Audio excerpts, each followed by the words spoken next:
What it is, what it do, what it is, lads and ladettes. It's your boy, the HNIC, the head nerd in charge, Dakota Griswold of Gamers, Nerds, and Geeks United. Welcome back to Yesterday Today. This, of course, is the show where I bring you some of the biggest gaming news you may have missed from yesterday today. And I'm going to start off today with Monster Hunter World. No, not the game, but the board game. Now, this actually gets me because simply a board game, when they make it, I never really understood this quite much, but I really thought it was pretty cool because this is from the same company, Steam Forged Games, that also made the Dark Souls board game, Resident Evil 2, the board game, Horizon Zero Dawn, the board game, and the Devil May Cry Bloody Palace board game. Now, I have no experiences with any of these, but why not, right? I guess this is something that's actually nice to place on your shelf. Something nice to have for display, especially for channels like this with the bland background. Change is coming, folks. Change is coming. But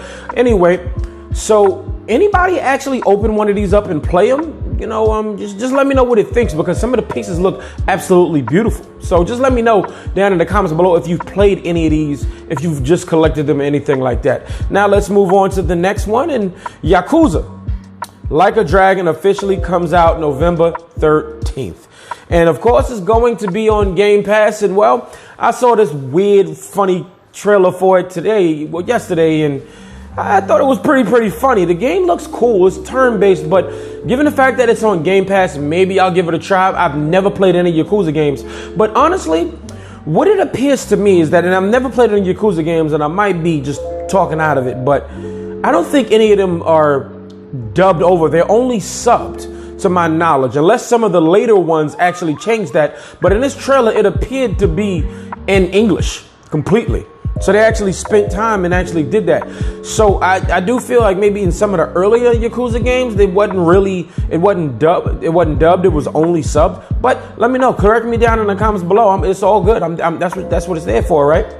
Now, moving on to the next one, and well, a new Wonder Boy game is coming, and this is Wonder Boy Asha and Monster World announced. Now, I still didn't get a chance to play the remake of Wonder Boy 3 back in the day. Well, actually, Wonder Boy 2, but I heard many great things, and the remaster is absolutely beautiful, probably because I'm waiting for that physical edition to actually go on a pretty decent sale.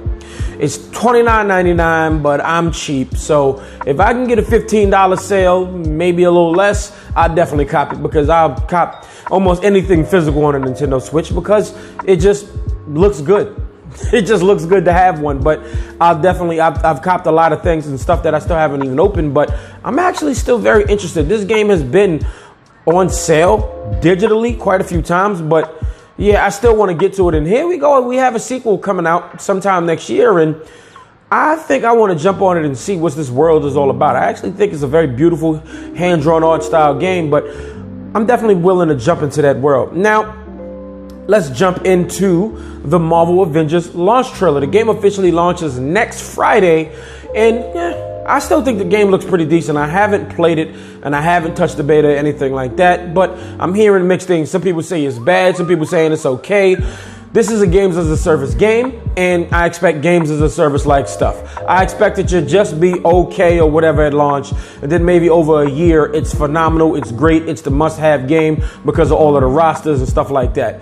You know, and then when you release trailers like they did yesterday, you get to see some of the extra stuff that actually looks awesome. For a brief glimpse, we got a chance to see Iron Man's Hulkbuster armor, and well, it looks good. This game actually, I'm a little fascinated with it. I'm going to be perfectly honest with you. You got people like Nolan North and Troy Baker in the game, so you know they lent their likenesses and their voices to the game. So I'm definitely very ready to play this game. And who doesn't love a good Marvel game and this Marvel Cinematic Universe? And it looks like they're trying to make a whole Marvel Cinematic Universe style thing out of just this. And if they pull it off, yeah, everybody's gonna have to eat their words. They say, oh, this game looks so crappy, blah blah blah, as opposed to somebody like me who's just on the fence, like, hey, I see the potential here, just do it.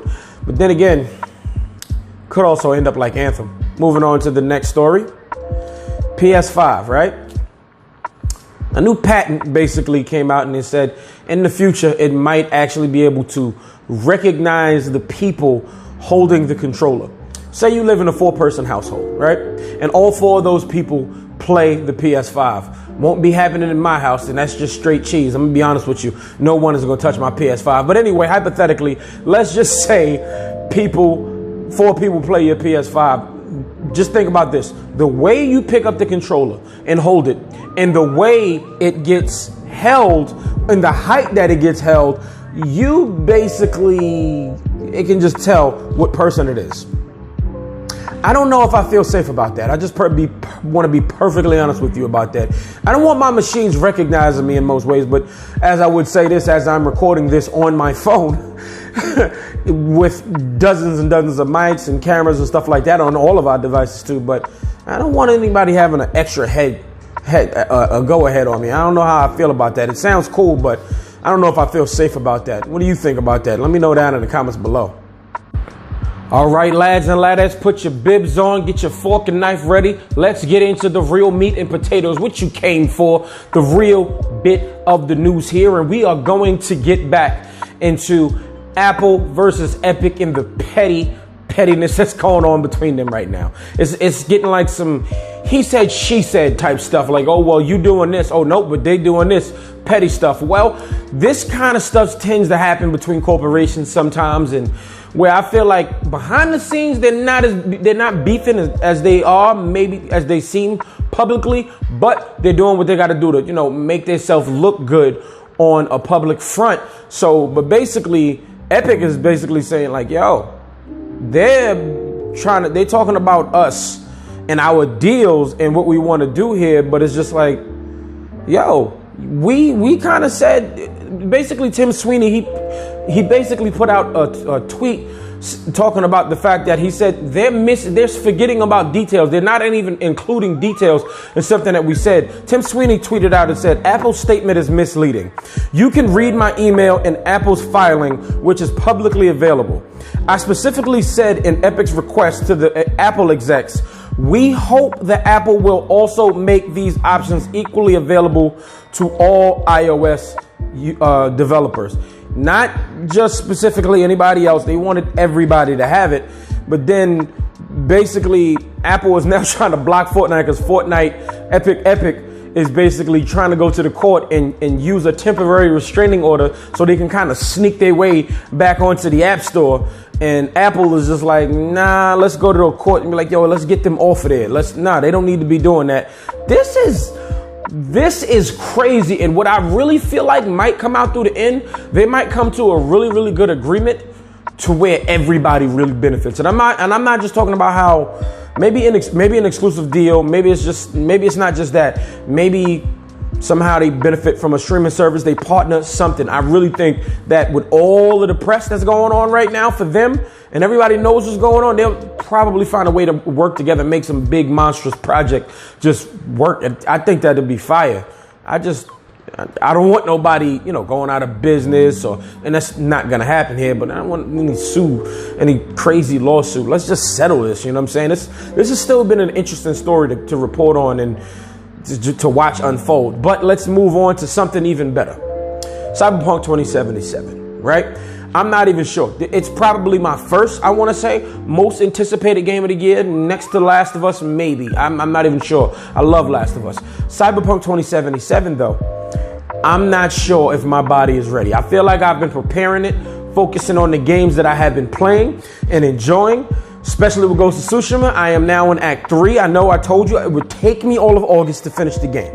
I said it. So I'm almost done with that, and that's open world. And basically, Cyberpunk is probably a bigger game with more choices and more stuff to do. So after Ghost of Tsushima, I'm probably not going to play another open world game until November. We'll see how my restraint does with that. Because every time I hear something about it, it gets me even more excited. They will be giving away free DLC alongside those paid expansions that's coming, like its predecessor, The Witcher 3. CD Projekt Red, I love you. Seriously, let's be honest here, right? Even if I decided I don't love Cyberpunk 2077 as much as I thought I did, but I still think it's a great game. Fine. I still just think the fact that y'all have emphasized no microtransactions and multiplayer isn't a big deal, even though it's possibly coming later. And the fact that, yo, we're going to put the game out when we're ready and when we see it's fit and it's completely polished. I'm really love that about y'all. And then y'all giving us little free tidbits and DLC. Hey, I take all of that. I'm always happy for a good update and stuff like that. What, man? It's just... November is right around the corner, okay? November is right around the corner. And I don't know about you, lads and laddies, but I am super excited. And you know what? That's not the only thing that keeps me excited, right? You know what else keeps me excited? A possible new Nintendo Switch. Yes, another leak happened yesterday, and it happened on a Japanese website, and VGC translated it, and they said basically it's going to be happening in the first quarter of next year. Now, earlier this year, well, even last year, but earlier this year, the rumors ramped up about a Nintendo Switch Pro model or something like that. But Nintendo straight up came out and nipped that in the bud like, yo, nah, ain't nothing coming out this year. We're almost done with this year. What's about to launch the next gen consoles? Nintendo Switch just a few months behind after that would be pretty logical here. Give us a Switch Pro, give us a Switch 2, whatever. The Switch itself has almost sold 70 million. Who knows at this point? Because it was close. It was about 68 million last time we heard. It's probably over 70 million. And that is vastly successful for Nintendo, for a system, period.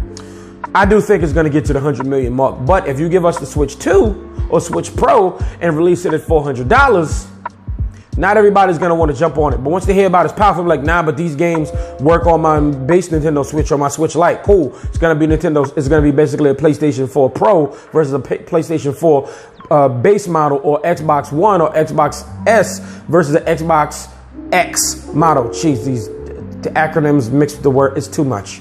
It's too much, seriously. But they basically said it's due to come out next year with improved interactivity.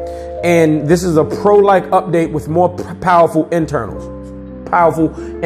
So we might be getting a direct this week, and then we might be getting another one September. Maybe in the middle to toward the end of December, almost Christmas, they say, hey, listen, we're having a direct in the beginning of January, whatever the first Wednesday or Thursday is in January. And then they announce the Switch Pro or Switch 2. And then they give us Metroid Prime Trilogy. And then we see some gameplay for Metroid Prime Trilogy of Metroid Prime 4. This is me with the unreal expectations. Again, I am that fan, but I'm not that fan. I want this to happen. Seriously. I'm getting that day one, just like I got the Switch day one. In fact, I bought 2 just to be safe. I didn't know what it was going to be like. IGN reported on this, so I feel like there actually is some truth to it behind the scenes. It's not just all over YouTube and Twitter. The big guys are talking about it. IGN, GameSpot, and even Kotaku. So it's just, I'm really excited because I love my Nintendo Switch. Currently playing Hunt Down on it. Great game.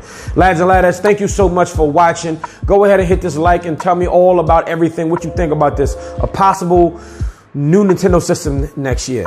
PS5 possibly being able to tell who you are just by grabbing a controller. It's weird. I don't know how I feel about that completely. It sounds dope, but then they must want Skynet. Go ahead and dislike this video if you feel like, you didn't dislike it, but I know it was dope. It's all good, right?